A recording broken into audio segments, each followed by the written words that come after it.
Hey guys, I want to talk about good vintage stereos that you can afford and not to spend a lot of money from buying stereos from the 60s, 70s, and 80s.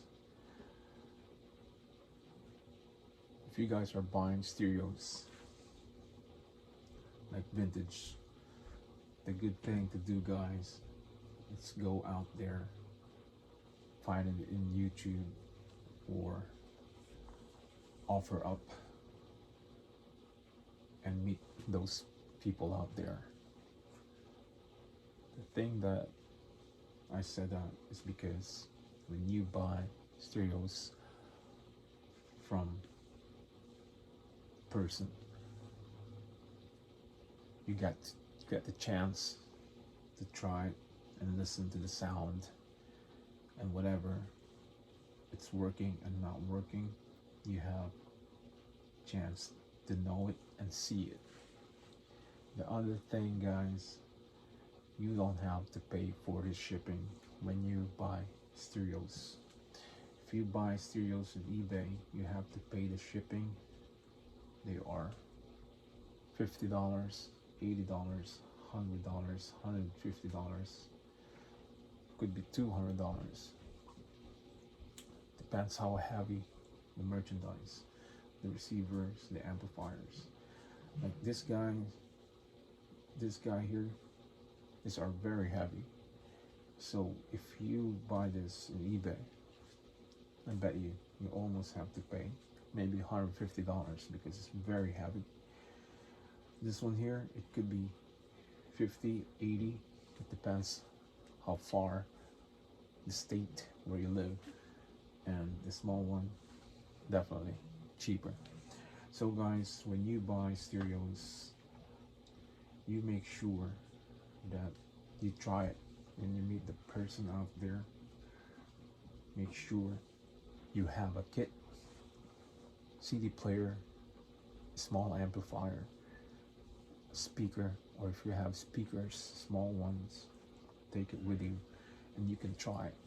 You can go to their house and try it. Take your time. Don't worry what they're gonna say because you're the buyer. You have the money. They don't. They have the merchandise, but still you're gonna have to. You're the one who's paying for it, so you have the cash. That's what I do when I buy my stereos. When I meet somebody like this one here, this Marantz, I met him halfway from where I live, and I had got to try it on. I mean, try to test the receiver with my small amplifier and my speakers and a CD player.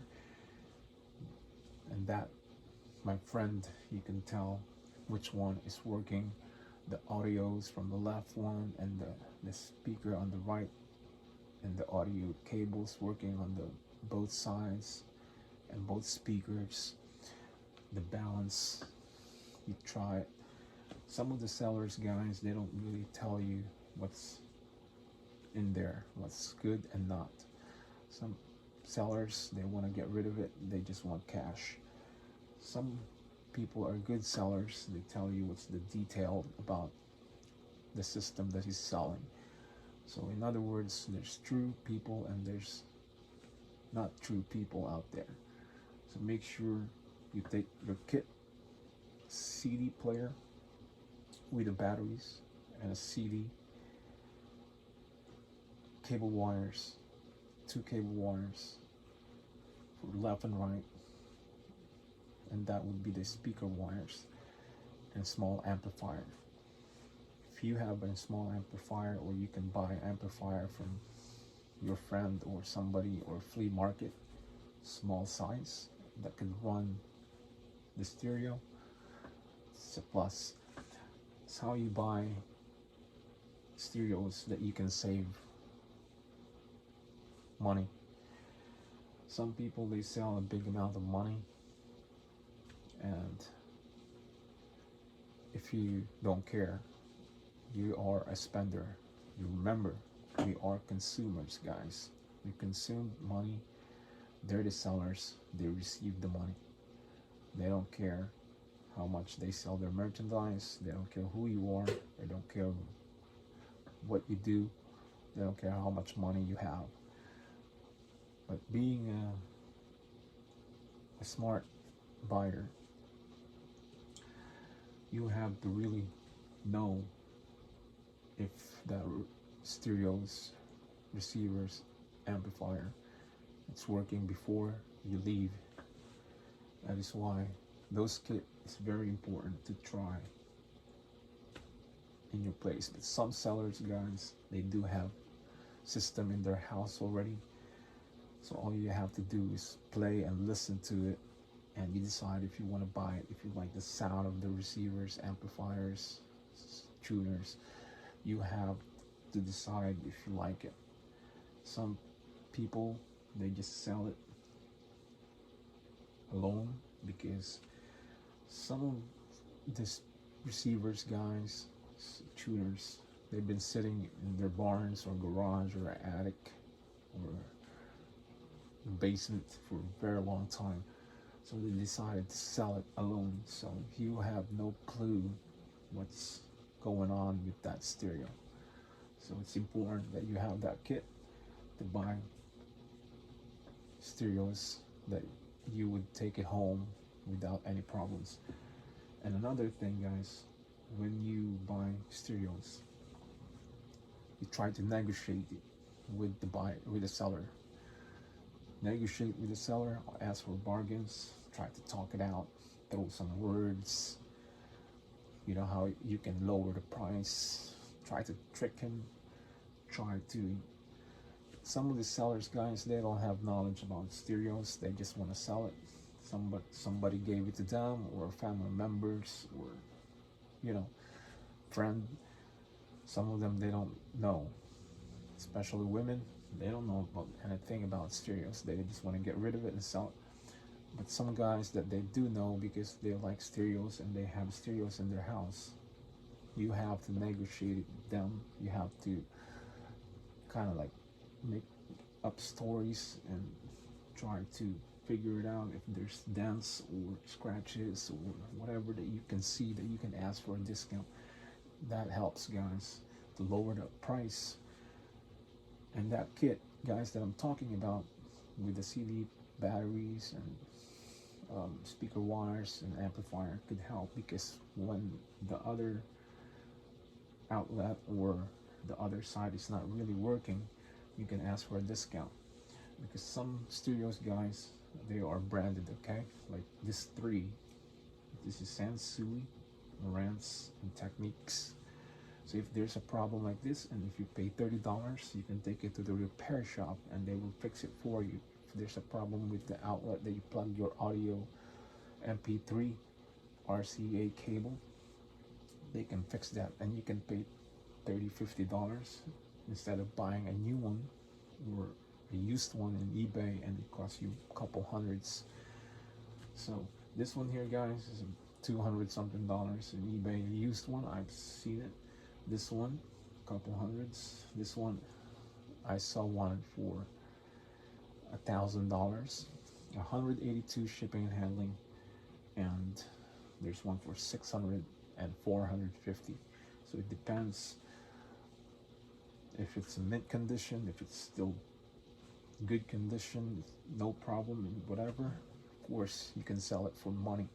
This Technics 1974, guys, is hard to find, so you can see, very nice piece, and it's not a lot of this out there anymore. So, but I know a lot of people owns this and they have it in their house.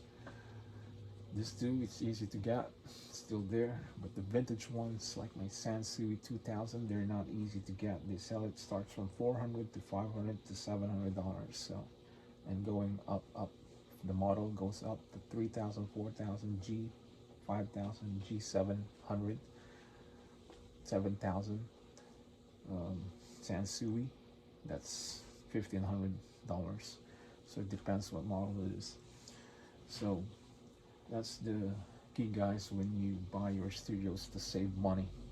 You have to convince the seller and kind of trick the seller and mix up some stories how to get down the price, lower the price, so you can take that and you'll be happy when you pay a very low price, guys. This one here, I pay low price, I pay low price, I pay low price. I'm not gonna tell you how much, but I'm not gonna pay a lot. I know what I'm doing. I'm slick about buying stereos. I'm a very good talker for the sellers, and I take it home. Very rare that I don't get the merchandise or the receivers. I don't, take it home. Most of the time, 99%, I take home because I know how to convince the seller. Some of the sellers, guys, they don't want to take this back home. If they go to flea market or in a stereo store or in a garage sale or anything like that, so they don't want to take this home because that's why they want to get rid of it. But if you meet the person in their house, then you still have to do the convincing conversation with him, and how to lower the price, and try to laugh it up, try to joke or make him laugh and stuff like that. Try to be cool, not too aggressive when you're a buyer, because especially when you see something like this kind of stereos, first never really talk about negative about the stereos, like, oh, this one is not really a good brand, but yourself, he knows himself that it's a good brand, like Sansui, Marantz, or Techniques. Everybody knows it's a good brand. So don't start from that conversation. Try to be friendly and try to be funny and stuff, and try to talk low tone of voice, and just you know how it is when guys hang out and stuff. So because when you buy low price, guys, you're happy and you take a good brand home. Like me, I'm happy on my stereos because I got it and they're all work fine, and I save a lot of Benjamins. So that's how it is. Even speakers, I get that for lower price. Even my stereos behind there, Pioneers, Marantz in the bottom, 2 speakers back there, big ones, very strong, powerful, very clear, and I got it for a low price from the owner. So it's amazing, guys. But if I want a really expensive receiver, amplifier, like Macintosh, I can buy that. I'll just use my American Express Gold card and I can swipe it one time, buy that stuff. I'm just being smart. So be smart when you buy stereos out there, and this is just a tip for new buyers with the stereos, receivers, amplifiers, speakers, and try to study, do your homework at home with the stereos before you want to buy it. So check it out, how many watts, how many power it can throw out to your speakers, stuff like that. So you have to learn, and for newcomers, new buyers for stereos, and you'll be happy with your stereos when you have it. So guys, thanks for watching, and this is another tip for you guys, for new buyers out there, for the stereo lovers, and I will talk to you guys later, and I'll see you in the next video. So I'd say sayonara.